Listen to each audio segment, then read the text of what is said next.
But now as we see that Hana Project is back and probably stronger than ever, it was like a probably like a phoenix almost, because like if the ashes is like the account going down, I feel like we can't. It's so romantic.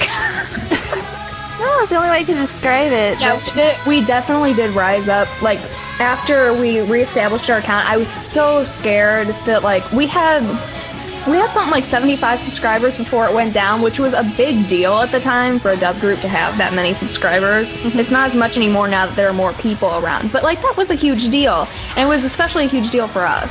And so when it got taken down, I was really upset for a while because I was like, oh my god, we're never going to get back to where we were. But within a few months, we had like, I think we topped 100 in just a few months, and like the support from people was amazing. And it's just like we've gotten more and more since then somehow. I don't know. Yeah, oh, by the way, we have to say thank you to all you guys out there for seriously. Yeah, especially those of you who subscribed recently, because y'all are crazy, but I love it. Oh man, you must get like a lot of emails from that. Oh my god. I don't mind it though, because they make me happy.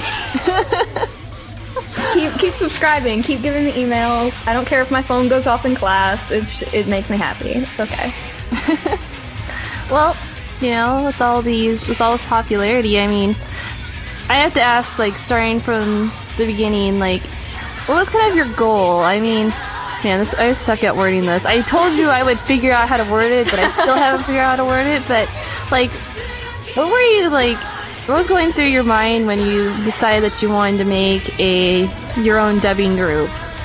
You know, funnily enough, I mean, I'd been kind of thinking about it for a while, but not really seriously, because I'd only been dubbing for a few months. I was like, oh, I can't lead a group, like, I don't have enough experience.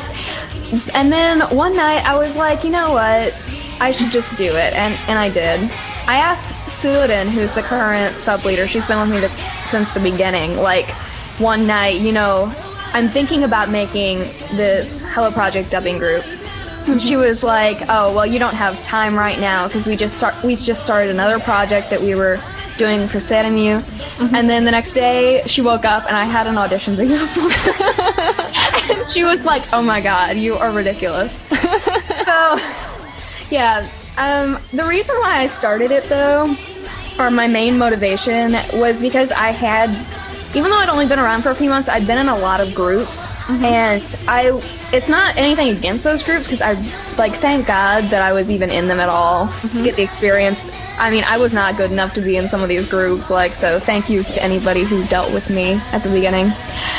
But like, administratively, there was a lot of stuff that was going on that, like, I was thinking I could probably run this better and make it last longer, because a lot of dub groups, you know, they only last past a couple singles, and I was like, I could see very easy solutions to the problems, but like nobody would like go through with the solutions. So it wasn't, my original goal wasn't to make it like popular or high quality per se, but I did want to do my best to make sure that it was reaching its full potential, because I didn't see a lot of groups that were reaching their full potential, and I wanted it to be worth the time of the people in it, because I didn't like the feeling that I was wasting my time in some of these groups because I didn't know if things were ever going to get done, you know? Yes, I think we all out there have experienced this kind of frustration. Yeah. When you mention, like, reaching full potential, what do you mean by that?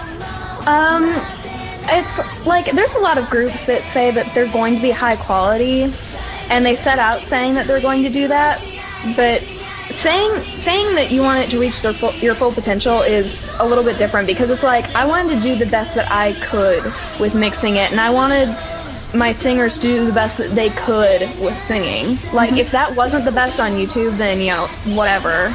And that's still, like, how I feel.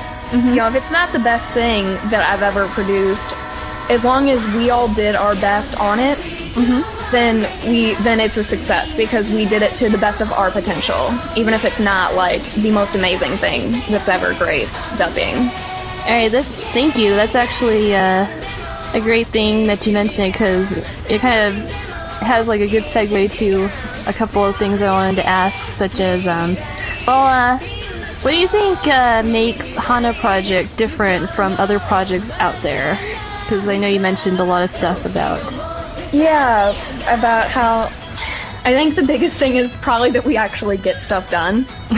Like, and we get it done at like an alarming rate. It even scares me a little bit. But all of the members have like some kind of sense of responsibility and motivation to them, which I think is really special because you get a lot of groups that people just aren't motivated to do anything. They'll be excited about a single the day that lyrics are posted, and then after that they're like, and never turn in line. No, but everything, and I think that, that also has to do with a lot of group leaders aren't too organized with how they do stuff.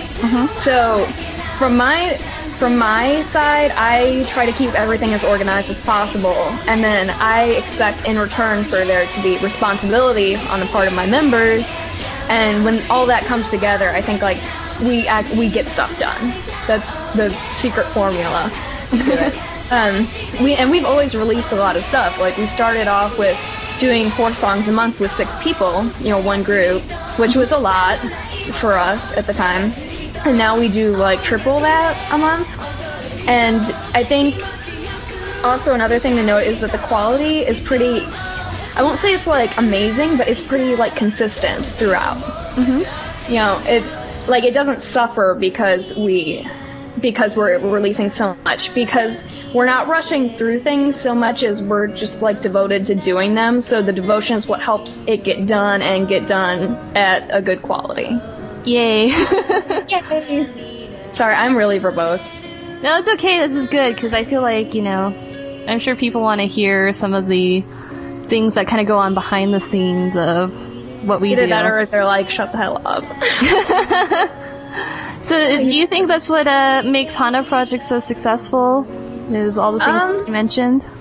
Well, it depends. If you're talking about like successful in terms of like a project working well, I think it started out that way. But as far as being well known in the dubbing community, like I'd say that we're successful as far as we work very well together. But then if you're talking about successful in terms of being well known as a group, then I think I've told you this before, like I don't remember why or how that happened, because I know some groups and individuals out there that have like half or less of our subscribers that are comparable, if not better, than we are quality-wise. So, like, popularity-wise, I think mostly we just got lucky. Not that I'm complaining about that, but I think a lot of that has to do with luck more than how we set ourselves apart. By the way, everybody, there was a cut because I had a brain fart. But anyway, I remember the question that I wanted to ask. Sorry if this seems so very, very abrupt. Okay. This is not scripted, folks. Well, the questions are, but... I'm trying to give you an out. I know. I guess I'm not very good at those things. Alright, so... When you mentioned that we work very well together, I have to say that Hana Project is remarkably drama-free. Yeah, it really is. I mean, how do you manage to keep the peace over there? I don't think it's so much that I have to keep the peace. I don't usually have to smack anybody down for doing something stupid, because our auditions process is really emphasizes the personality aspect. We make sure that the people that we're letting in are the people for us, for our community, and then if they fit vocally, that's even better type of thing. I mean, definitely they have to fit vocally as well, but the most important part of it is that they're gonna get along well with us. We're gonna go along well with them. We're gonna want to work with them, because I feel like if you don't want to work with somebody, you're probably not gonna be motivated to do your best work. Yes, that's actually one of my favorite parts of Hana Project, because I really like that we're all such a big family. We're all really close friends. Yeah, it's true. We do a lot of stuff together outside of Hana Project. We do a lot of independent projects together, and we have our Friday and Saturday night Skype karaoke nights, almost every weekend now. Are we missing it now? No. Oh, it's today's Thursday, dear. Oh, dear Lord. Oh my god. I think you should not cut that out. I'm a little bit of a space cadet sometimes, you know? It doesn't show in the air because I tend to cut out whenever I'm a space cadet, but you guys get to hear it like full on right now. Yeah, well, there's gonna be some cuts, but like, I guess we're gonna keep that one in. But Give anyway. the show. Sorry. Go ahead.